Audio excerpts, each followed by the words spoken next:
The Bitcoin Group, the American original. For over the last 10 years, the sharpest Satoshis, the best Bitcoins, the hardest cryptocurrency talk. We'd like to welcome our panelists. Victoria Jones from Satoshi's Page.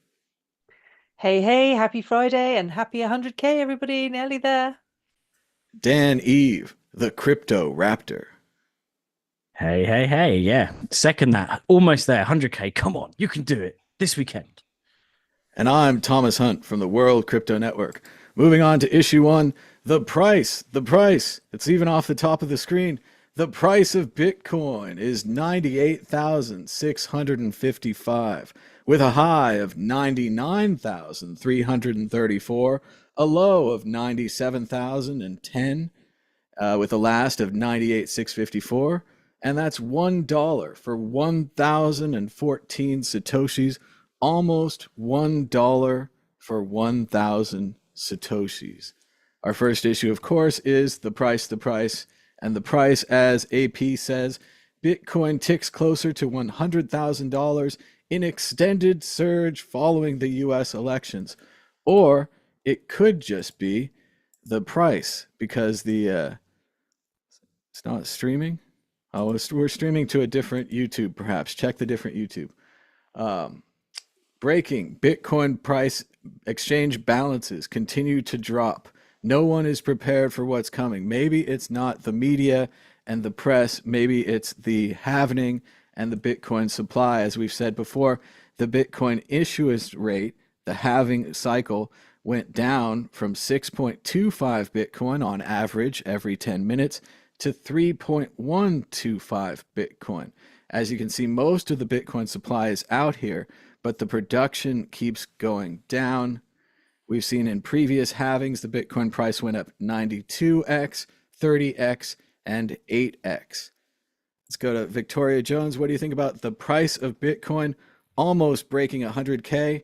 Is it politics or supply? Yeah, I mean, completely phenomenal when you consider where we were just a few years ago. I mean, before the show started, Dan and I were reflecting on the fact that I published my book on the 17th of March, 2020, when the price of Bitcoin was £3,500. So, just 4 years ago.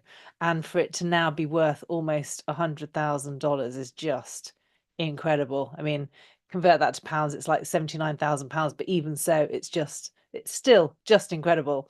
I know there's been a lot of news in the press that it's all about the politics, and certainly I think that's playing into it.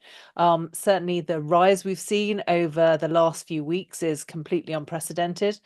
And we have seen these kinds of surges before, and often they're followed by a pullback. So it does feel a bit insecure here. I mean, it's amazing and it feels great that the price has gone so high, but when it goes up so fast in such a short period of time, it is a bit nerve-wracking, because history has shown that when that happens, it's normally followed by a bit of a pullback. So, fantastic, really exciting to have met that target.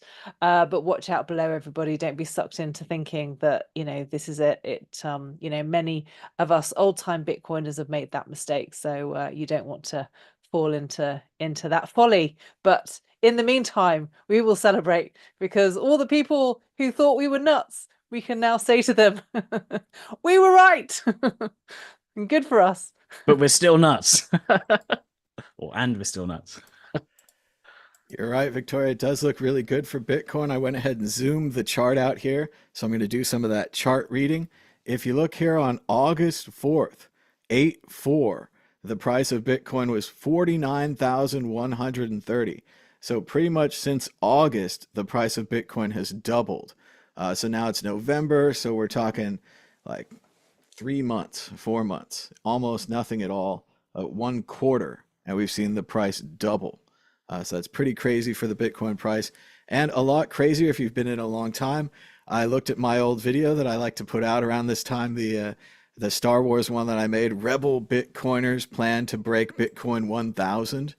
And it seems ridiculous, right? It seems completely outdated and just madness that the price of Bitcoin could ever be as low as 1,000, even though I know when I started my videos, the price of Bitcoin was around 100. And for a long time before that, the price was around 10 or maybe $1. So there were a lot of opportunities for people to get Bitcoin.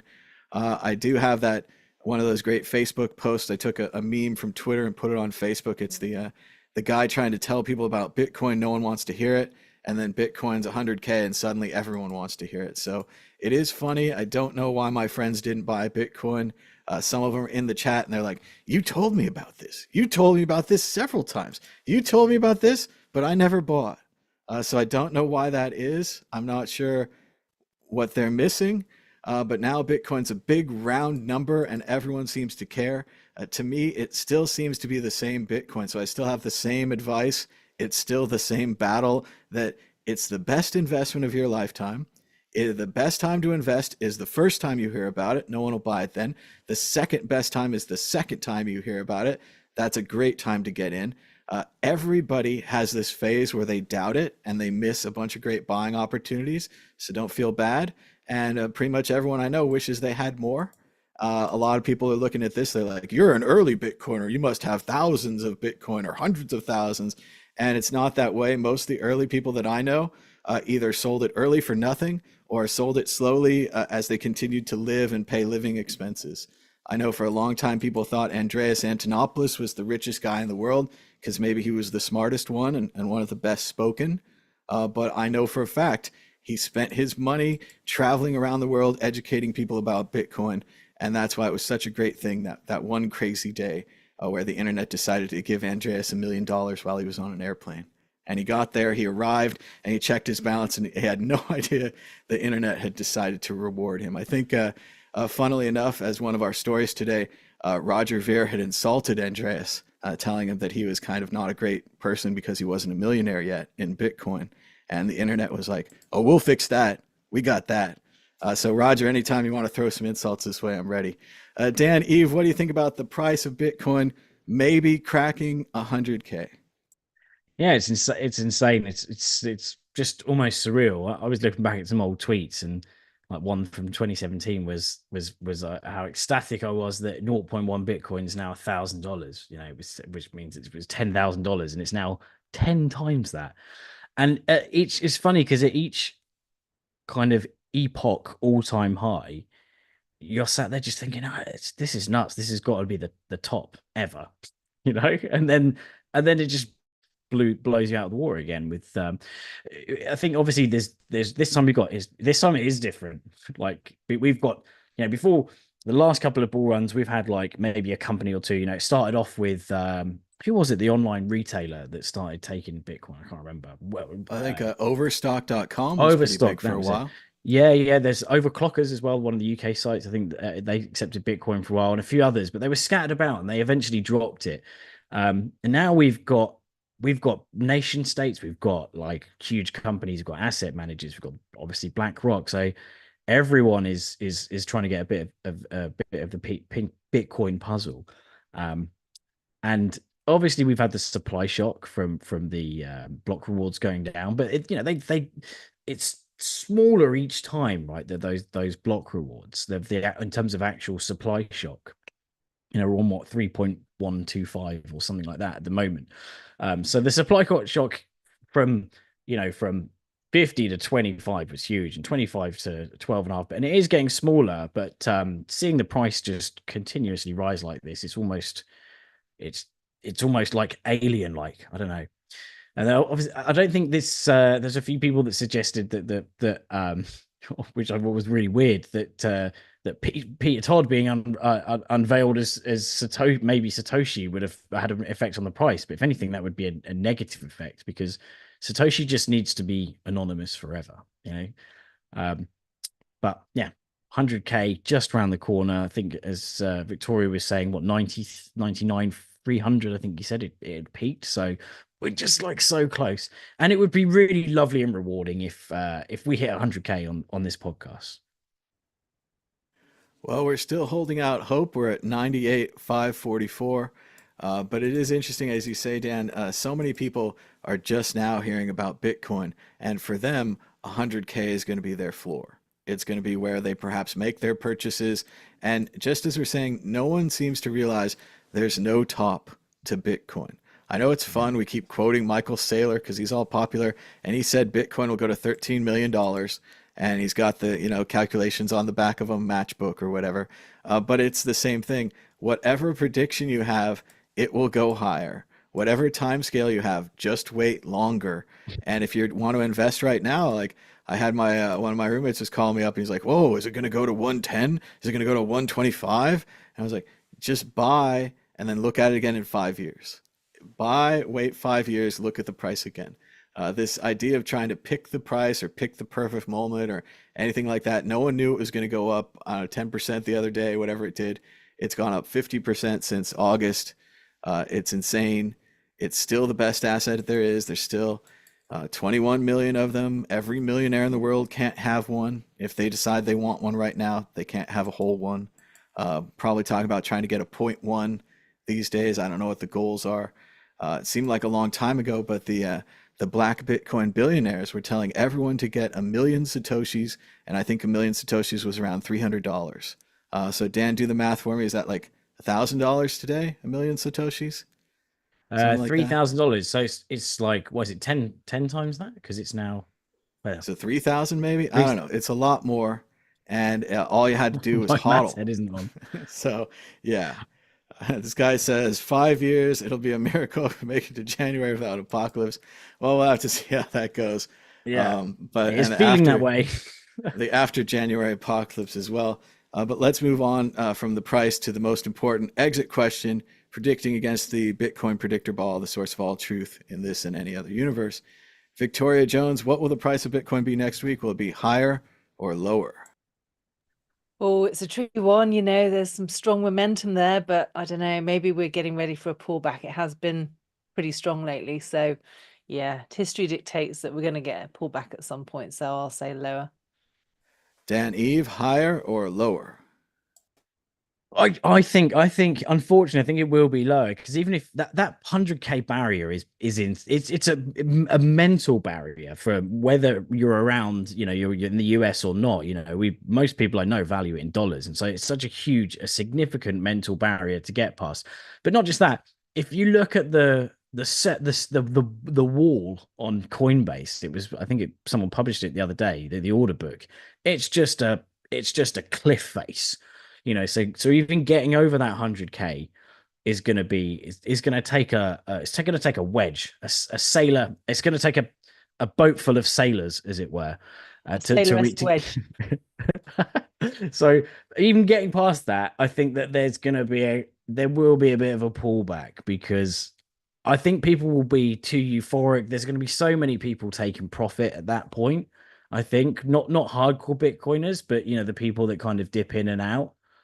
Maybe the ones that bought the last all-time high and last epoch and yeah. So yeah. Sorry. Long story short, I think it's going to be a bit lower, unfortunately, because we're going to peak over 100 and drop straight back down and mill there for a bit until the big moonshot.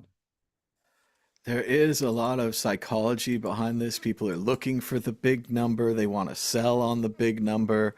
It's always the smaller numbers, though. People that sell at 97, then it dips back. People that, sell at 102, stuff like that. It's these odd numbers, but I don't know. I think it'll still be higher. But then there will be a pullback eventually. And for now, we'll ask the real importance here, the magic 8 ball, who I think last week told you to wait again till next week. So will the price be higher this time next week? Let's see. I can't read it because it's upside down. Oh, it's perfect. Better not tell you now. Better not tell you now. So there you go. That's a good predictor. Sometimes it doesn't give you what you want, and you have to think for yourself. Moving on to issue 2. Why Roger Ver deserves a presidential pardon. A new article by Tyler Durden in Zero Hedge says that Roger Ver deserves a presidential pardon. Right now, if you haven't heard, Roger Ver famously left the United States in 2017, attempted to declare a fair value for his Bitcoin holdings, which I believe were extensive. He contacted multiple lawyers and attempted to go through the proper channels to declare and leave the United States with his Bitcoin. But now the United States is angry at him, and I think they want him to pay more taxes. I don't know the details. I'm not involved. But it sounds like they might think he has more or less, or that the value is not correct. As the article says in detail, Roger tried to follow the law. Roger had attorneys. The documents that they seized from the attorneys show that Roger tried to follow the law. So this does seem like he was doing proper diligence. Dan, Eve, what do you think about Roger Ver and his tax situation? Does he deserve a presidential pardon? And what are we going to do if they keep prosecuting people who go to lawyers and follow their advice? Well, I mean, it hasn't gone to court yet, right? And he's out on bond at the moment, so it's not concluded. But obviously, he's got himself in the right mess. And regardless of his position on the block wars and his stance thereafter, which is obviously very dubious and questionable, to say lightly, Bitcoin maxis would have probably a lot more to say about it, about how bad his impact was, and it was bad. But this is pure government overreach. If he's saying what he has, and he's gone to the lawyers, he's asked for an accountant, he's asked for the exact amounts to be paid, and he's tried to do it by the letter of the law, then this is a huge overreach from the government to be to try and he's been arrested abroad, so he's trying to do it legitimately. It's already crazy, right? The tax laws for expats from the US, right? Don't you still have to pay, like, if you move from the US to another country, you still got to pay the US money as tax in both areas, from as I understand it. So it really is a kick in the nuts if you try and do the right thing, and then you're still attacked by the government. So yeah, it's not a good scenario. It doesn't set a good scene for people that want to set up a business and need legal advice. Like, this almost says to me that you don't need legal. What's the point in legal advice if you have the legal advice and financial advice, and you're still going to be targeted? Because you're going to spend that money on this great advice, and you're expecting the right path. So yeah, I think it's crazy. It's just nuts that they're still going after him. But maybe there's more to the story, right? We're only hearing his side. We haven't heard the government side yet. There could be a lot of questions about the value of the Bitcoin, how much Bitcoin there was. There could be all sorts of things that he's not mentioning and that aren't mentioned in this article because it's not public yet. And maybe things are a bit more seedy than they were. But as the story goes, this seems like awful government overreach. Well, and a lot of this, Dan, relates back to a strange US law that I don't know very much about, and I don't think a lot of people do. But if you want to leave the United States and give up your citizenship, it's my basic understanding, don't go to court on this, that you have to pay the United States government 10 years of your salary on average. So if they look back through Roger's salary, and he had probably sold a lot of Bitcoin, may have made a lot of money, he then averages that out, pays 10 years of it. They did have trouble valuing his Bitcoin. They said at the time they had trouble valuing his Bitcoin. They knew this would be a contentious and potentially dangerous case. And he did the right thing, as far as we can see, going to lawyers, paying the IRS, trying to declare the value fairly. And it does seem like he's being punished for this. And also, I don't know if people even know that the United States government basically owns you. And if you try to leave, they make you pay these onerous things. It's not just we've joined the government and you can leave whenever you want.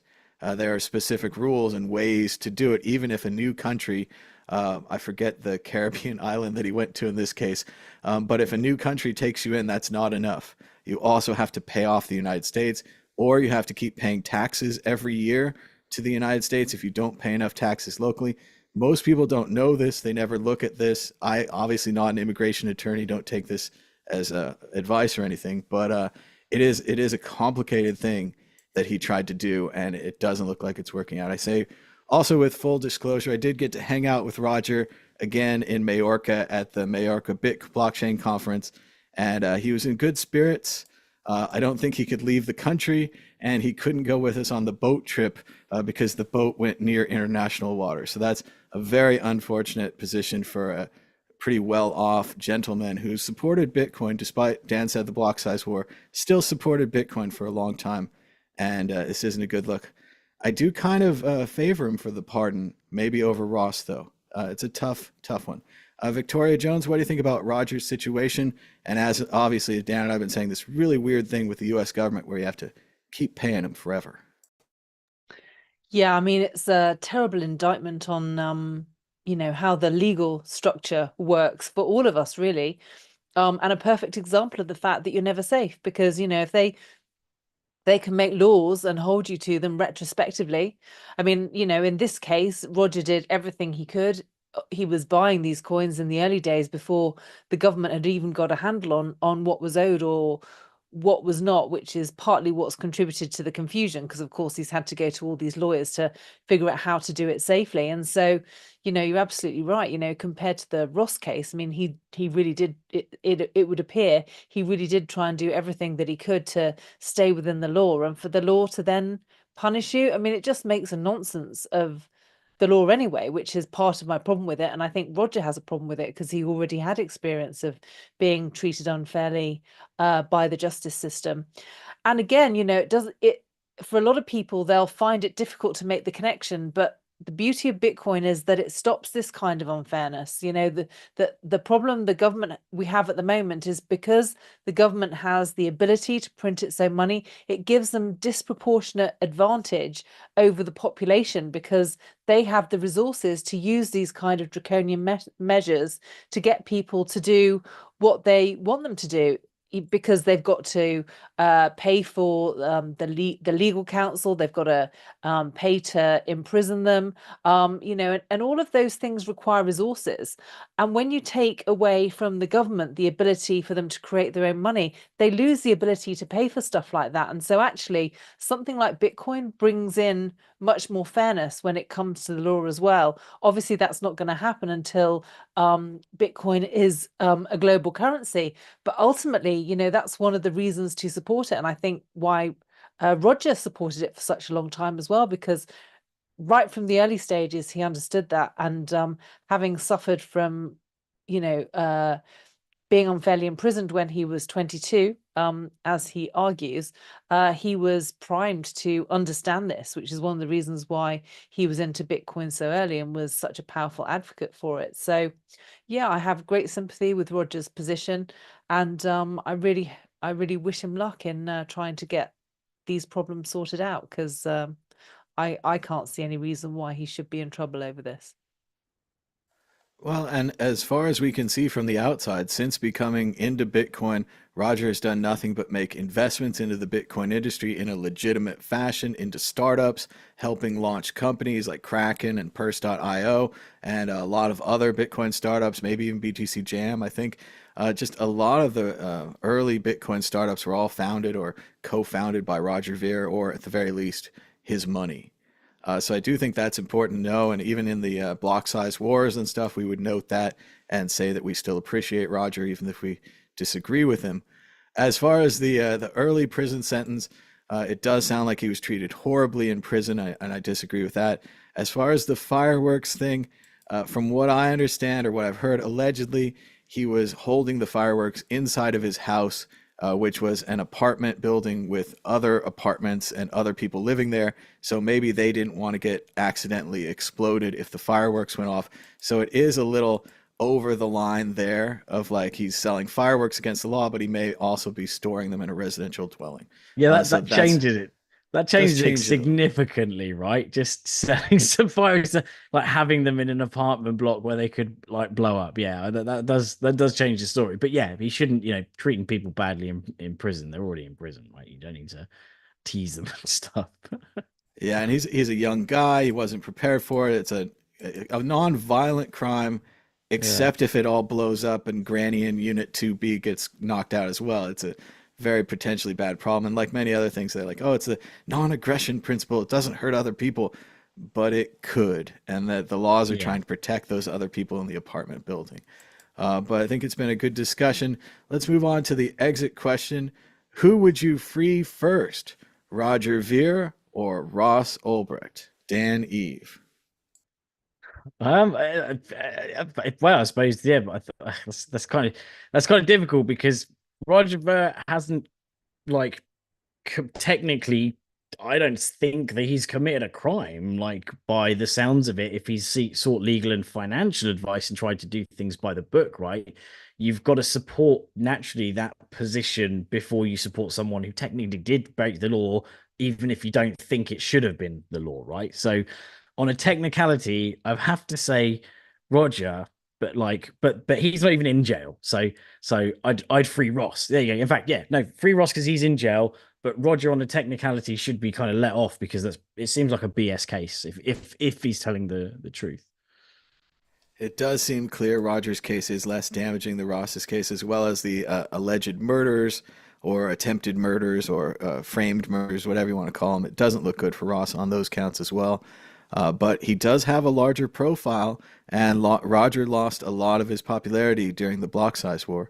Victoria Jones, who would you free first, Roger Ver or Ross Ulbricht?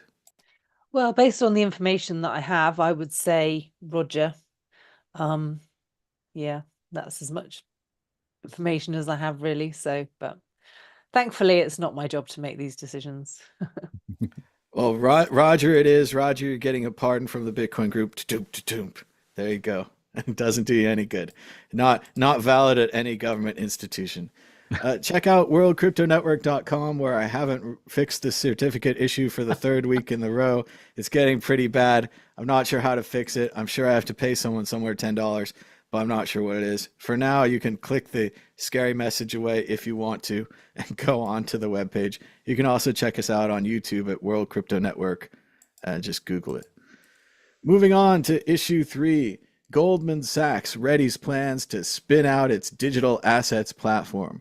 Goldman Sachs is speaking with potential partners as it plans spinning out its digital assets platform, allowing financial firms to create, trade, and settle financial instruments via blockchain technology.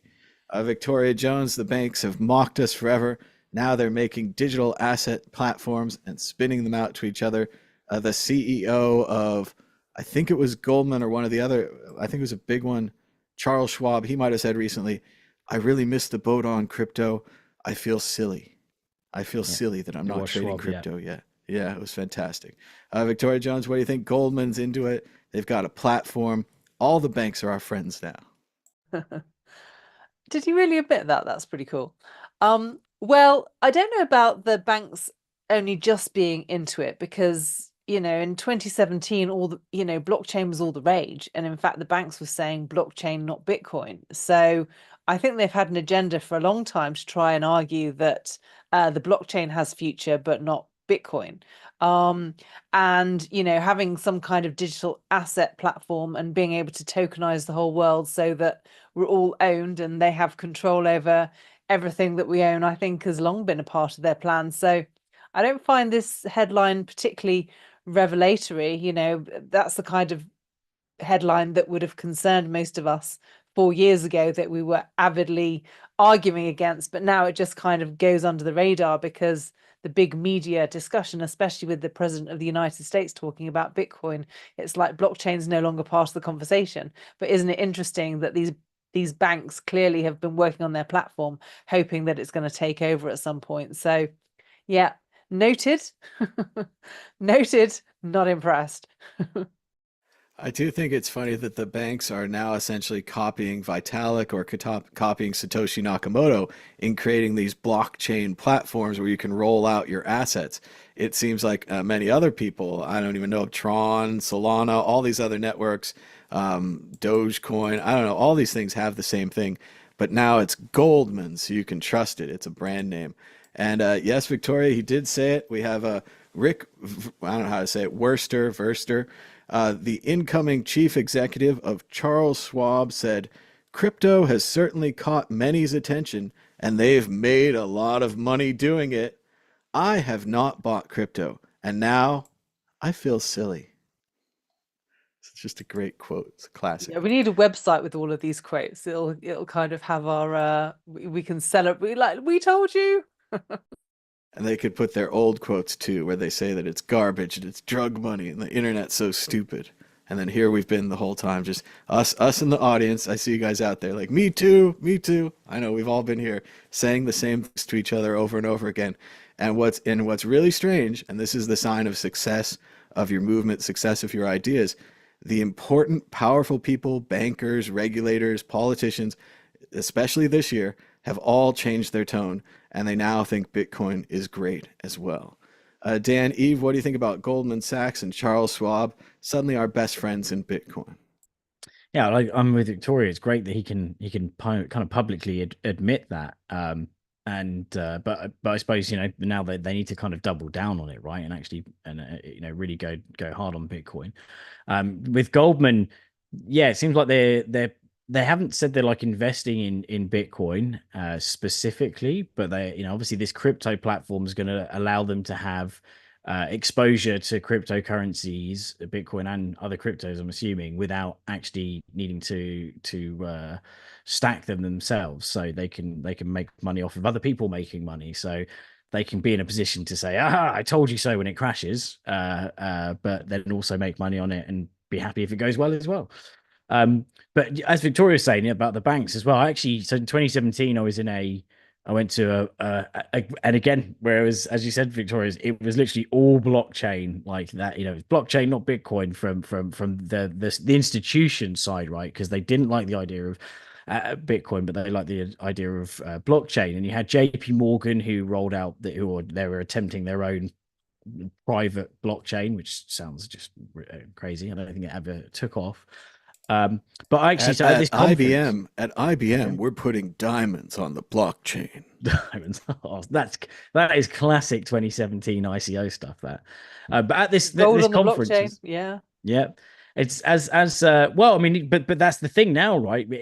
Technically, we're in that stage still, but it's BlackRock assets, digitizing assets on the blockchain. That's going to be, they're saying it's the next step. But even in Polymath, I think it was in 2017 that we're trying to digitalize assets on the blockchain, but securities. I'm not sure how that actually went. I think the project's still around, or they're still doing stuff. But at this 2017 conference, there was one of the presenters, I think, was Jack Gavigan from Zcash. And there I was sat next to I'm not sure, I'm pretty sure they had a badge and everything, but I'm sure it was the Bank of Ireland that were there. There were multiple banks there, and I was there on behalf of the financial institution I was at the time. And so they were all there. Like that was, I always worked for a FTSE 50, and everyone was involved in trying to do something, whether it was with intent or whether it was just exploratory is another story. But they've been there for a while, watching from the sidelines, and it's good to see finally these huge companies diving in. And now, obviously, we're seeing nation states, and we went from I can't even remember now, El Salvador, like, to the US in a few years. Now, obviously, the US isn't saying they can use it as a reserve currency, but we've got this whole thing about buying 1 million Bitcoin, over 200,000 Bitcoin over 5 years. That's the plan that Cynthia Lummis is putting on. Yeah, it's crazy. It's huge. It's huge. It's everywhere. It's almost ubiquitous, but it's not, because a lot of people still don't know about it, and we still haven't. Right now, I think the latest stats say that Google Trends still show that we haven't peaked Google searches for Bitcoin from 2017 yet. It's definitely not a retail rally. A lot of it's been institutional, so you don't need a lot of institutions to move the money. It is interesting, as we say, Dan. I have a prediction. I think that as quickly as the banks have become our friends, they will become our enemies again when Bitcoin is eventually banned. We're still living in a glorious age where you can go to the bank and trade in your Bitcoin and get dollars, and you can send dollars and get Bitcoin, and it's no trouble at all.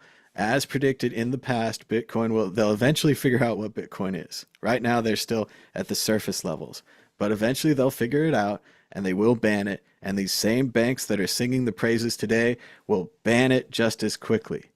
They will fall right in line. But just want to add, wasn't this week, Hong Kong court decided that Bitcoin is property.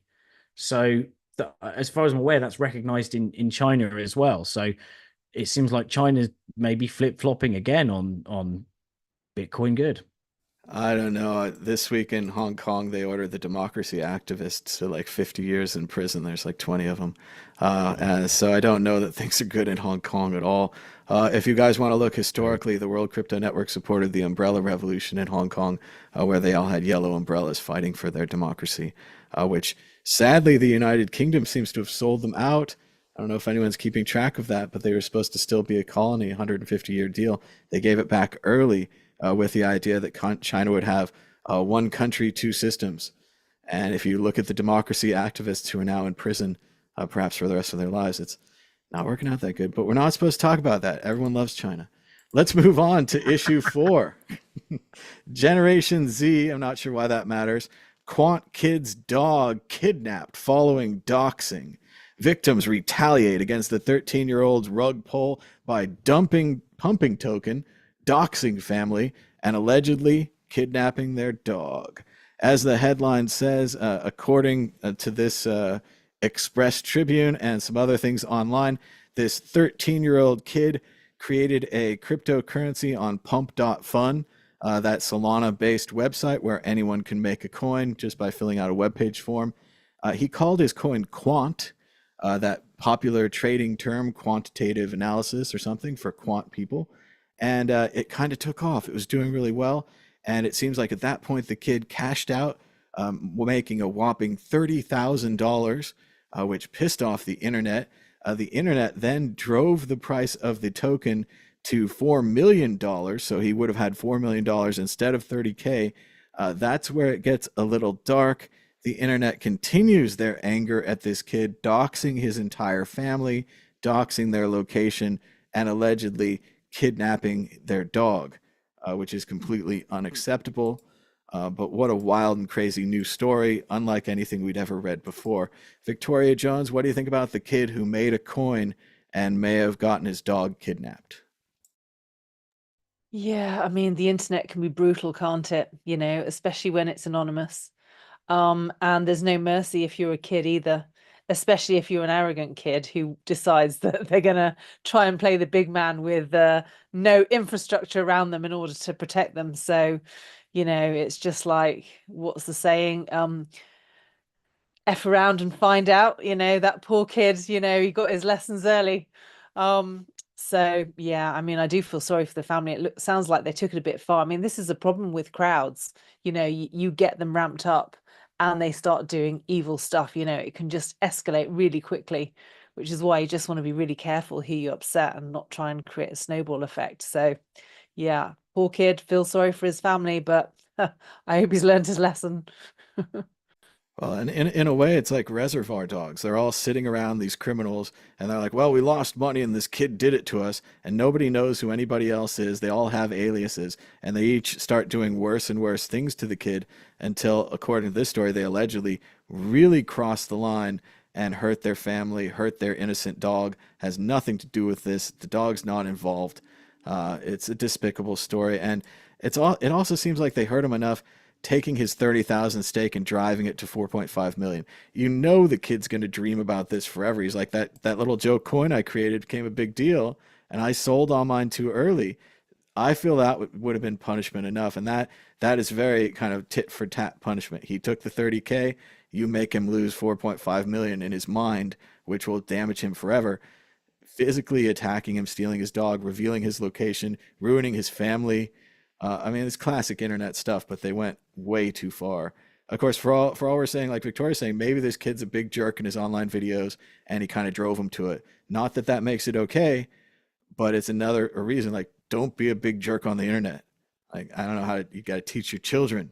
The people in his household didn't teach him that, and it's really easy to get a webcam, get a web page, start a pump.fun coin, and then get this kind of trouble back to your house. Dan, Eve, what do you think about the boy who started a coin and might have lost his dog? Well, this is very interesting because there's some people that are speculating that this was kind of organized and because his dog was stolen within like a day or two. So that person must have been close, or yeah. So that's one of the things that stealing someone's dog's awful, man. Like I think it's obviously very sad when people scam, and it's awful. And I've been scammed like loads of times. But stealing someone's job or had rug pulls, right? Everyone's dabbled in the past in silly altcoins that are rug pulled, but you're not going to go and hunt them down. Hopefully someone files some sort of lawsuit or whatever, that can go forward with it. But stealing someone's dog and doxing their mum and dad and employers and stuff is a bit just like going just a little bit too far, right? Because I don't know, if someone stole my dog, then or one of them, oh, I would be furious. They would have a red candle straight down there to Satan.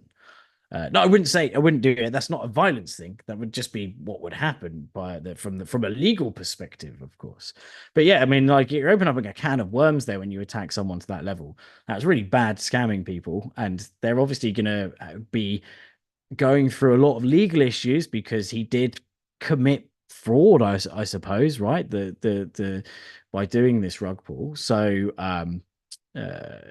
he's probably in hot water anyway in terms of law, the law in general. So to then go and dox his family and steal his dog just seems like it's going a bit too far, right? The fact that they pumped the coin to X million and made him miss out should have been enough of a kick in the balls. Pardon me, the kick in the teeth or something, whatever causes you pain, of course. But yeah, I think they've gone too far. But the internet is a wild beast. You know, it can be good for you, good force, and it could be a bad force. And I think in this particular instance, the kid's an a-hole, but yeah, doxing and stealing dogs is no. Well, and not that it's the kind of thing that dog stealers think about, but this also destroys the legal case. If we go to court and I say, this kid suffered enough, they doxed his family, they drove it to 4.5 million, and they stole his dog, the jury's going to just let him off. Even if this is a crime allegedly that he's committed pumping this coin, I don't know if he made promises. I'm not sure where the legal thing is. It seems like people invested in a dumb coin created by a 13-year-old. Maybe you deserve to lose your money. But yeah, this whole thing with the dog's awful. This is one of those things. So hopefully next week there'll be an update to this story and we'll say they've returned the dog. Everything's fine. The legal system's going to continue. Maybe he gives back the money. I don't know what's going to happen, but it's a bad story. It's a bad deal. But it is totally unique. And I'd never read a story like that before. So in that element, I was excited to bring it here to the show. But I hope they return the dog. Let's move on to the next story as stupidity just gets dumber. Issue 6 or issue 5, strategic Bitcoin reserve. Again, the Fed should sell its 70s era gold stockpile. It's not clear that we have. There hasn't been an audit of Fort Knox during our lifetime, and there's no video camera on the gold despite readily available video camera technology. And buy Bitcoin to establish a crypto reserve, says Senator Cynthia Lummis, as well as some CEO on the channels and all the people on the news. Well, you know what I think about this, so I'm going to go last. Dan, Eve, what do you think about the United States making a strategic Bitcoin reserve? Keeping in mind, the United States does produce and control the US dollar, which is currently the world's #1 currency. Well, I mean, it seems like it would, it would reduce the impact of the dollar, right? And it would take power away from the dollar. This is something we said all along: is that the Bitcoin it's a threat to central banks and currencies, therefore currencies created by the central banks, and therefore central banks. So it's something like it's something that sounds good in principle, but could obviously go against the dollar and the power of the dollar. The idea of putting it on a schedule, though, and saying specifically 1 million Bitcoin and 200,000 Bitcoin a year, I'm surprised that they haven't tried to put a dollar amount rather than a Bitcoin amount, because who knows what the price of Bitcoin is going to be in 2 years' time. Or October 25, it could be literally like 10 million per Bitcoin or something insane. I don't even know. Like it could be $120,000 it peaks at. It could be 10 times that or something. So just putting an arbitrary amount just seems strange rather than a dollar amount. We did say that they have also a surplus, the US of surplus, 210,000 Bitcoins, but usually that gets auctioned. It's not something they can just keep. I'm not sure if they might be able to change the law for that and then go, we've banked 200,000 Bitcoin. Maybe Trump does a specific, what's the word? Executive override, is that what it's called, or to change that and start stacking early. I don't know, but it seems like it would go against the principles of but isn't he getting Ron, what's the guy's name, cool guy the libertarian guy, Ron. Ron Swanson. Ron Paul. No, Ron Ron Paul, Paul. yeah. What's his name? Anyway, I thought it was, yeah. Anyway, Well, so Ron Paul's mostly retired. He was a senator and he did run for president a couple of times. He was kind of a Bitcoiner. but His son Rand Paul is currently a senator, but he has very different political views. oh, okay, maybe I'm thinking it was Ron. I'm sure they said that I saw like tweets and they were trying to get like Ron Paul involved. I'm sure they were, but I believe he's quite elderly and quite retired. He could still But consult. Trump's and quite things. elderly, right? Well, Like I suppose that although used he to has matter. got quite a young team by the looks of it. But yeah, it seems like it goes against the principles of the Fed. But if they are going to eventually potentially like they're trying to abolish the Fed, then I don't know. Basically, we thought 2020 was just insanely crazy, and everything that's happened since is just getting more and more crazy. So anything can happen. Like Trump's going to be president again. So who knows what's going to happen next. Unfortunately, I can't say that with the optimism that you said, Dan. Victoria Jones, anything can happen. Dan said it positively, though. I'm not sure how he Well, said I don't know if it was, but it was more like it's going to be wild, and I'm interested. Whether it's up or downs, I don't know, but there's going to be craziness, that's for sure. It's like anything could happen. The sky could catch on fire. Victoria Jones, what do you think about the plan to create a strategic Bitcoin reserve in the world's country that controls the #1 currency in the world? Yeah. Yeah, it's a little bit insane, isn't it, really? And I think a lot of these senators are very much seduced by how valuable Bitcoin is without really understanding what it does.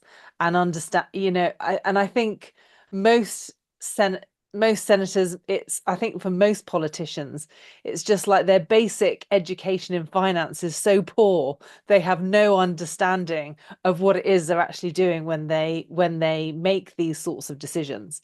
Ultimately, the banks only exist because gold is heavy, so you can only transact with it if the banks store gold and then they produce notes that actually represent that amount of gold. That is how our money started, and then of course it gradually got corrupted over the years, so that most people are completely divorced by how it works. I mean, most people weren't even born when the dollar was finally separated from gold. So we've kind of got this idea of gold, but the numbers haven't matched up for a long, long period of time.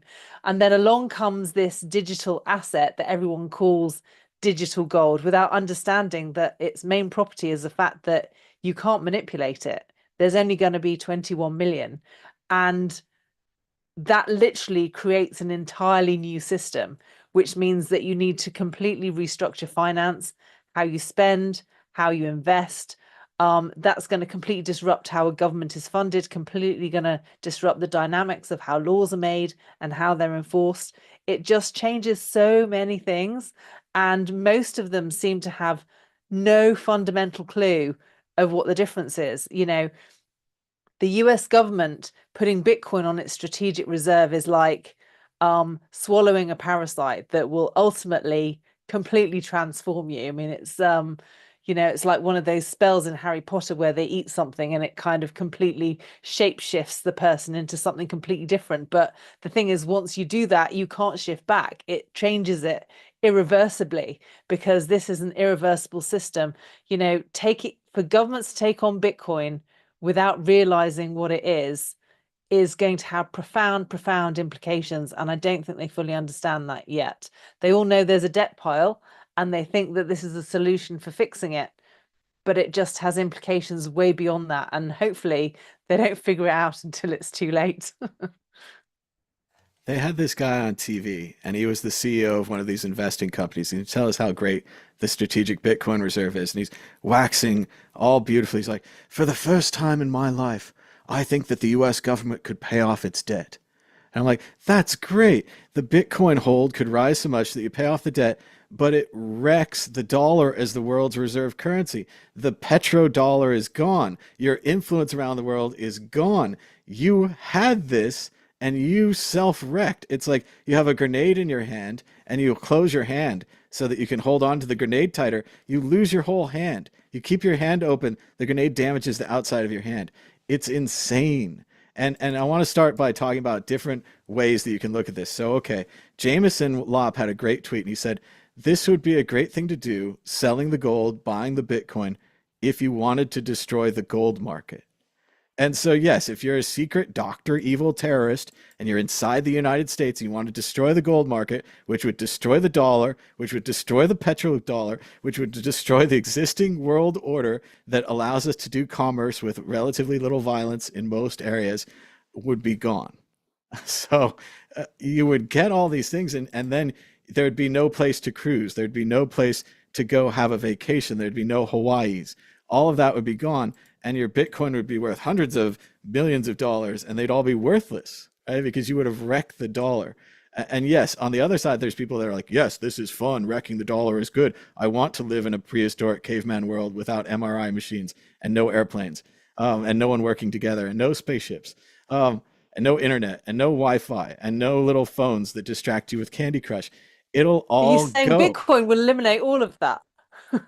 They will if the US dollar, and again, the strategic reserve, okay, so we're going to start out, it's going to be really small. So it's not going to be enough to pay off our debt.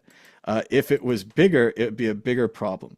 So let's imagine for a second that the United States government, the one that produces the dollar, the one that controls the dollar, the one that benefits from the dollar, if they start taking out insurance against a dollar crash, because that's what Bitcoin is, that's what a strategic Bitcoin reserve is.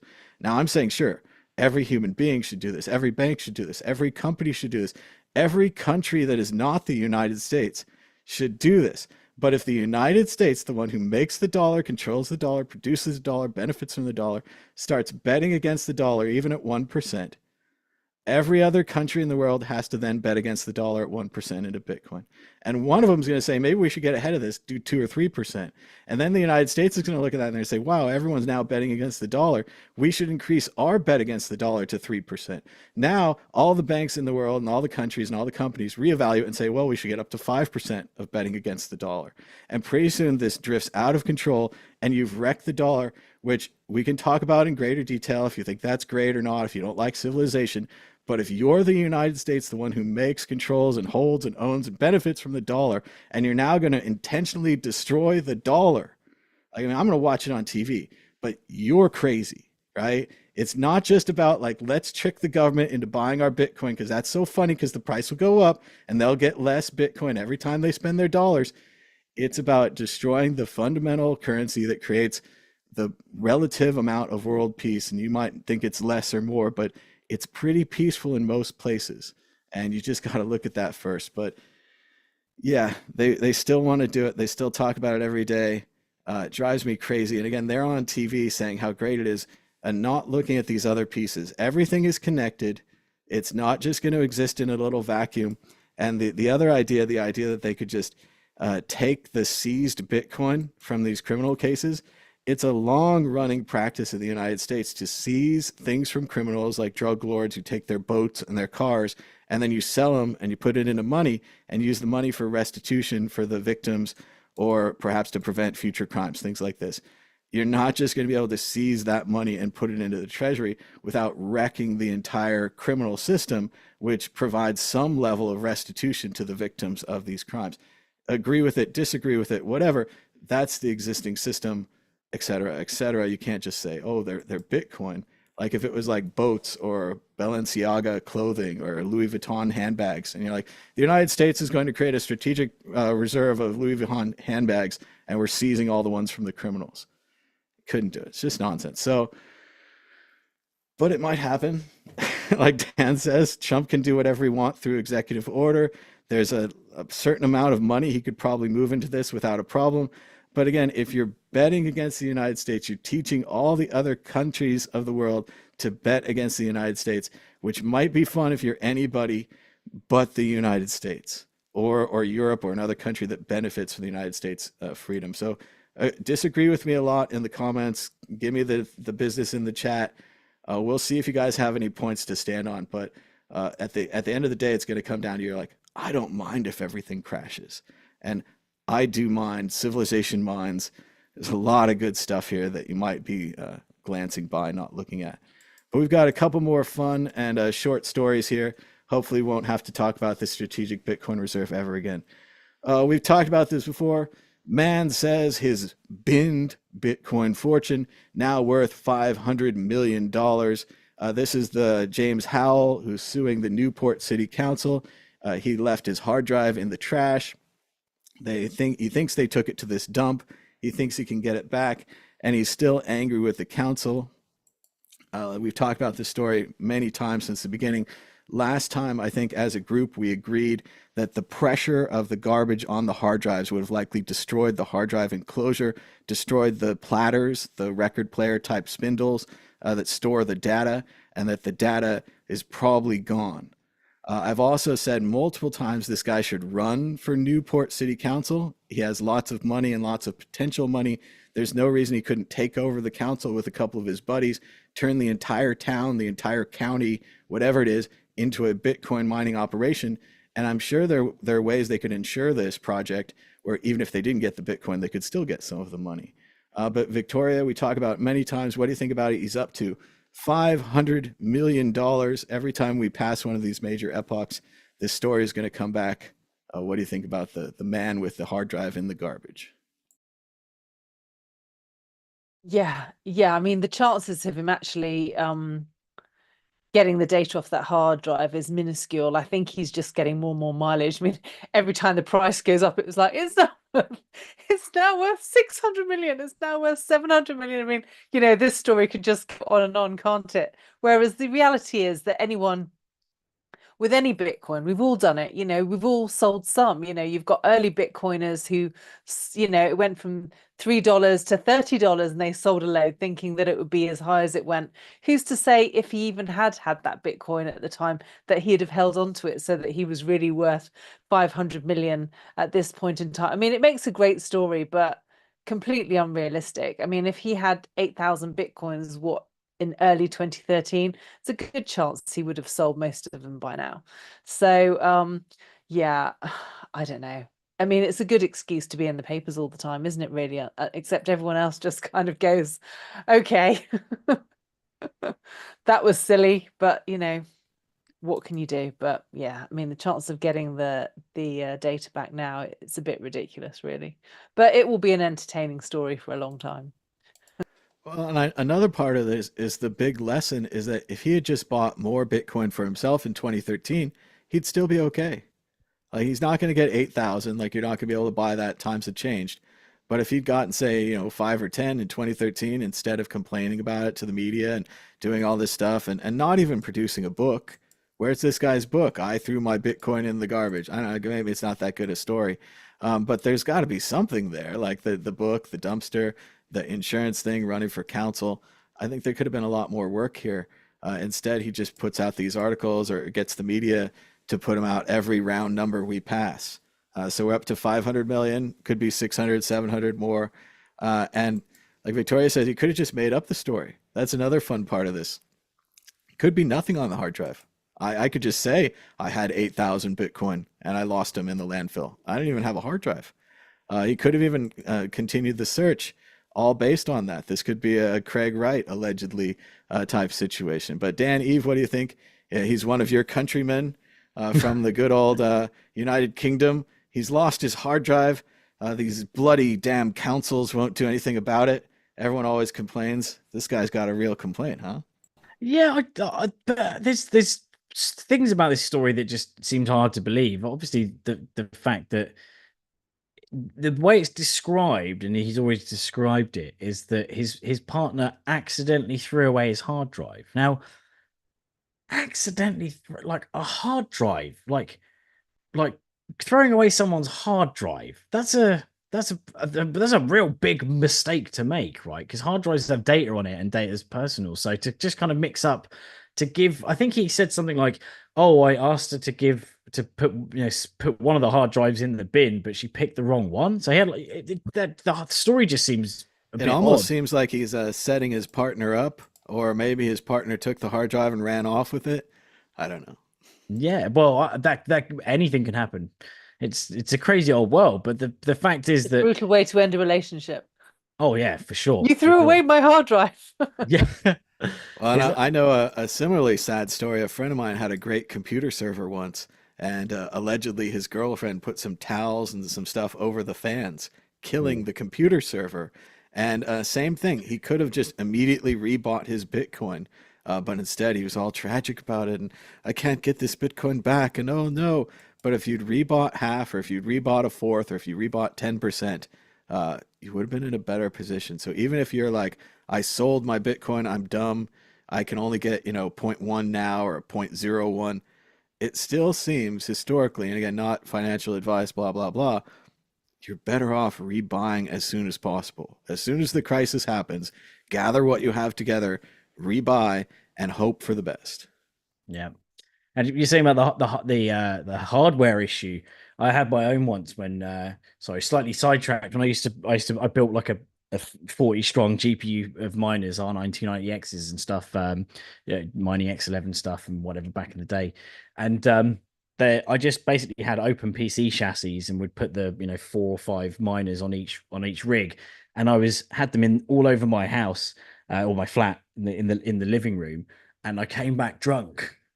And I had like a rice, and I tripped on one of them, and the rice went and like landed on one or two of the machines, and just the like all the fans, like all the rice hitting the fans. Oh, it's just like smoke everywhere. It was soul destroying. So yeah, that was my towel on the server rack incident. But yeah, the idea that they're going to give him permission. I think the craziest thing about this is that they're going to give him permission to root through everyone's rubbish, not just his. There's all sorts of, like, he can get a hard drive that's not his and have the personal information of I mean, how do they manage that? There's going to be someone and it's incredibly unreasonable for the other people who threw out their hard drives legitimately and don't want them back, for them to suddenly come back to life because of this guy's project. The council has a point on that. But he should have bought the council. He should have bought the dump. He should have bought the whole town. This guy didn't leverage what he had. There's like, not to offend companies, there's a lot of sucker companies out there that would give you this money to get the larger amount of money. They'll do an insurance on it. They'll say, hey, we win, we get this. We lose, we get nothing, but we're insured. I feel there's a lot more options. Maybe it's the United Kingdom holding it back. Maybe there's not enough corporations or limited liability projects. Or seems like some kind of startup. This guy, it just seems sad to me. They only go back to him and he sells the same story. He's really sad about it. And there's a guy who doesn't have his password, and there's a guy that lost this and that, the We Use Coins guy. And one of those, the same thing, the super hackers in Wired said, we've got a way to restore your password. And he said, no, I'm sorry, I signed to this other company. I have to wait till they restore my password, even though you have a working fix here in the now. It is fascinating continuing to track these lost Bitcoin stories. But they need to be more proactive. They need to get out there and get it. So that we don't have to look at this sad face picture here. I lost my $500 million. Wah, wah, wah. If he'd rebought in 2013, I just think he would have been way better off.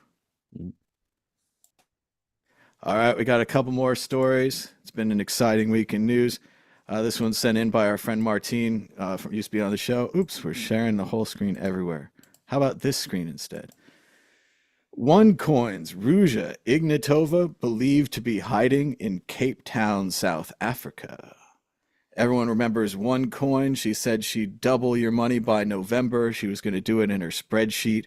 The people captured by Chris DeRose and Yunsith said, I know it in my knower. I know it in my knower. OneCoin was marketed by multi-level marketing groups, where they have conventions and they have name tags and they have lunch and coffee, and they convinced all these people to invest, I believe, a minimum of $10,000.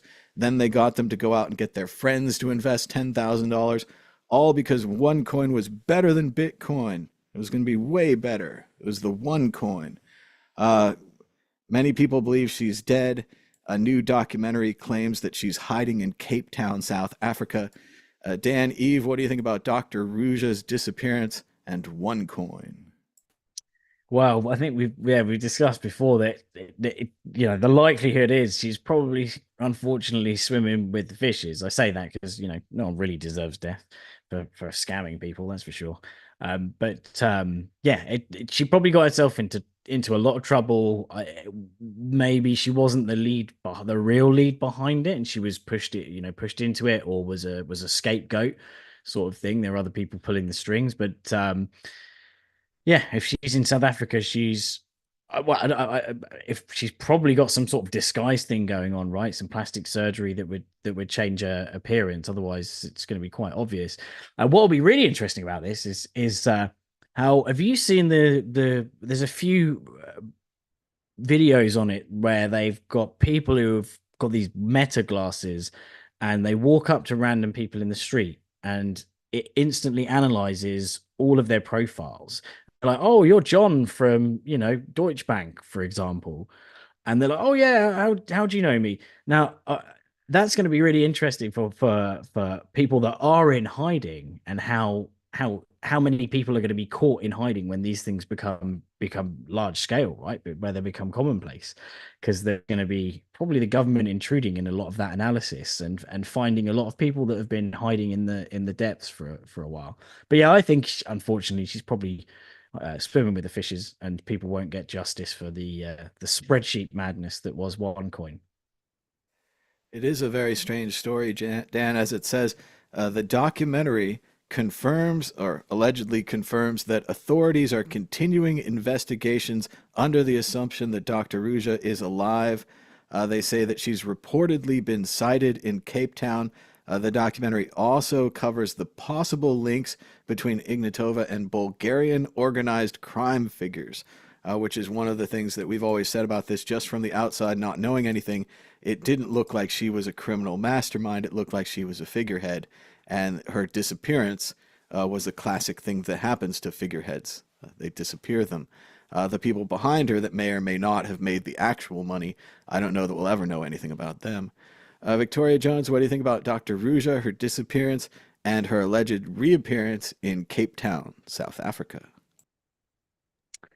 Yeah, well, the thing that strikes me about this story is that it must be really awful to be that rich and then have to be in hiding. I mean, what's the point of having all that money and then constantly be fearing for your life? It's just not worth it, is it really? I mean, it's probably much better to just be an average human being, just kind of going about your life without having to look over your shoulder all the time. So, it's not much of a fun place to live. So, yeah, but it sounds like, she pulled a very elaborate scam. And, if you do things like that, you get into trouble. And that's the kind of reward that you reap. So, yeah, but no doubt they'll catch up with her eventually, if she is still alive.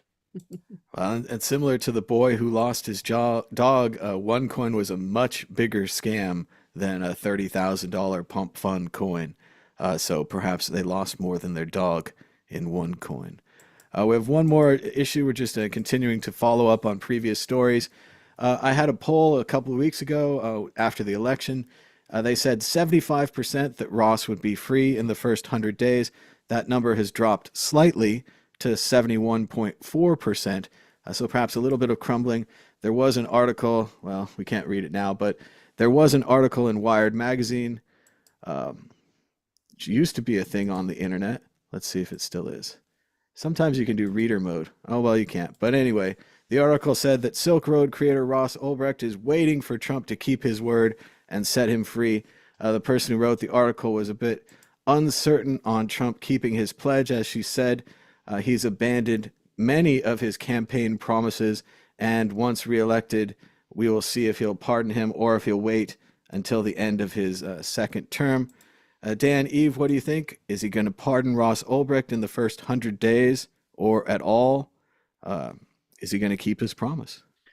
Well, it seems like quite a kind of small scale promise to keep, doesn't it? In the grand scale of things, and of all the things that he's actually promised, this would be like just a walk in the park. The impact is quite minimal in terms of the risk of him on society after he leaves. Maybe the first thing he does is create like Silk Road 2 when he comes out or something. But it seems like of all the promises that Trump's made, and there's obviously been many of them, it seems like one that would be really quite silly to not fulfill, especially when it's such an arbitrary promise to make, right? Freeing someone who's been in prison for what, 12 years now? How is it 12 years now?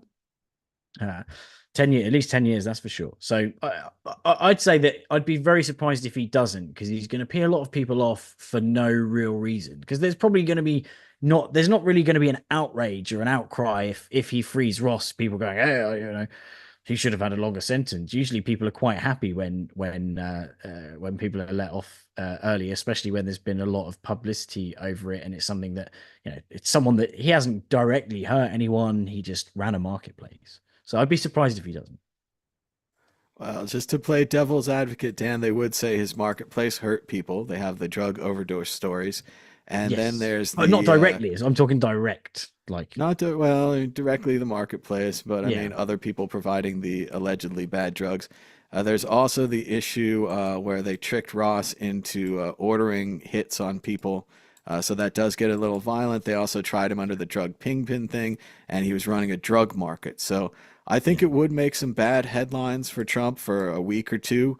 There would be negative feedback there, which is why pardons usually come at the end of the term.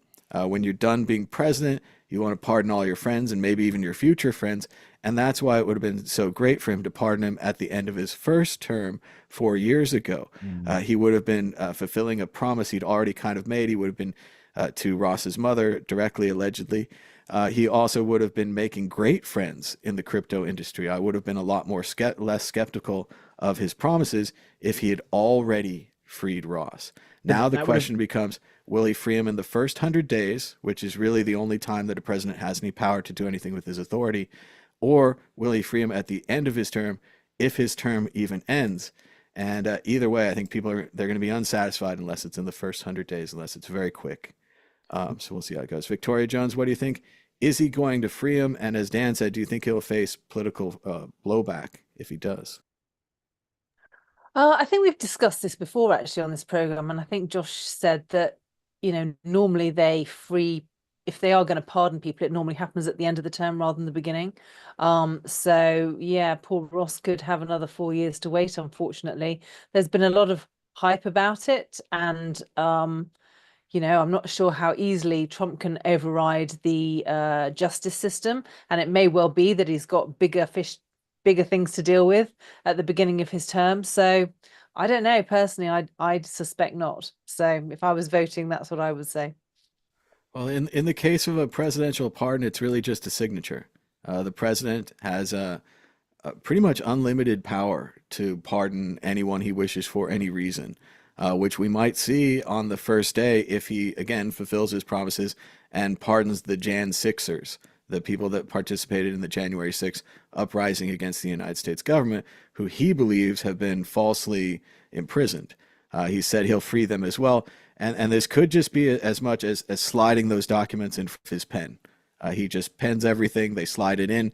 If the person who wants Ross free slides in the document, maybe he goes free. But it is very interesting.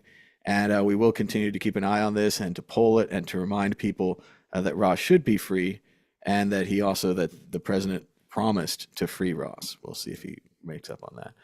Let's go towards the end of the show. Victoria Jones, you ready with a prediction or a story of the week? Go ahead.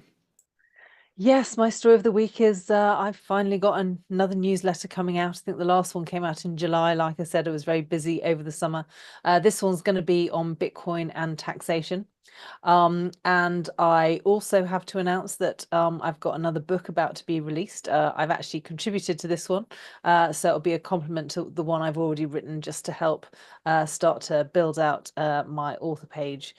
Given that I'm doing more and more writing these days, it makes sense that I continue to build on that. So I'm going to do that, and then I'm working on another book as well. So there's actually a lot going on behind the scenes, even though I haven't been as active with my newsletters. But to keep the momentum going and just to make sure that everyone doesn't think I've disappeared off the face of the planet, I've got another one coming out this week. So look out for that. If you haven't signed up for my newsletter already, my website is satoshispage.com. Well, that sounds great. Congratulations, Victoria. Looking forward to it.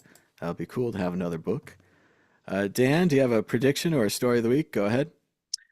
Oh, my prediction's just that Bitcoin's going to hit 100K. I think they're going to go for. Is it low hanging fruit? I don't know. That's a big sell wall. I think someone said in the chat that there's on Binance there's 2,700 Bitcoin sell wall on Binance alone, which is 270 million. So, and there's obviously Coinbases and all the other exchanges. So there's quite a wall to break through, but I think we're going to do it. It looks pretty big, Dan. I don't know. A lot of people are into these big round numbers. So as many people as there are rooting for Bitcoin 100K, I think there's a lot of other people who are saying this is easy money and I'm going to short this and I'm going to sneak this and I'm going to do whatever else I do to keep it from hitting it, at least for a little while. We'll see how it goes. I don't know if I have a story of the week this week. I just watched the Robert Zemeckis movie Death Becomes Her. It was really weird. I don't know if I recommend it or not. It's kind of a black comedy, and at a certain point, I agree with one of the reviewers who said, at a certain point, they just give up on the comedy and just make it black. But it was a famous movie for its special effects at the time. Obviously, Robert Zemeckis directed Back to the Future, so I'm just kind of checking out his other films, seeing what else he's done before Goldie the Hawn. Beowulf and the Polar Express motion capture disaster nightmare films. But yeah, it's got Goldie Hawn, Bruce Willis, and Meryl Streep, Yeah, and it's a good film. incredible cast, all about kind of mortality and beauty and other things. I think Bruce Willis is really kind of unheralded for this. He plays not an action hero. If you blinked, you might miss him. You might think it's not Bruce Willis. So it's free on YouTube, so you could probably watch it after this show if you want. Death Becomes Her by Robert Zemeckis. I don't know, check it out. But yeah, check out the price of Bitcoin. We're all watching it. I guess we'll try to do a show when it breaks 100K. Josh thought it was going to break yesterday. So I was joking in the chat, we'd still be online now waiting for it to break. So maybe we'll wait till after it breaks 100K, then we'll do a show then. That'll make it simpler for us. But stay tuned to the World Crypto Network. Push subscribe down below. Give us a like. Say hello in the comments. Send us a wave or a surfer guy. And thanks to everybody for joining us in the chat as well. We're going to go read those after the show. So thanks so much for joining us. Until next week, bye-bye. They move the button.